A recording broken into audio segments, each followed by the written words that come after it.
Жалпы ойлаймын да, қашаннан бері ежелгі DVD жұлдыздары осындай шешімге келді. Бля, или чо, Қазақстанға барамыз ба деген. Ойлап көріңдер, Akon, 50 Cent, Exhibit келатыр дейді жақында. Exhibit білмеймін ол қалай рэппен жинай ма, жалпы. Exhibit танисыздар ма, жалпы?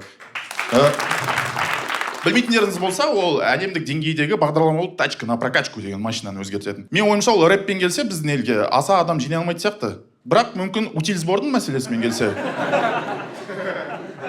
Халық арена лық толады ғой кәдімгі.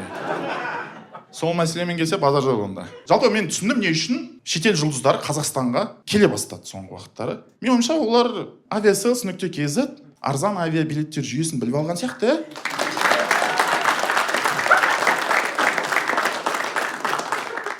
Деп көтін жаптым енді.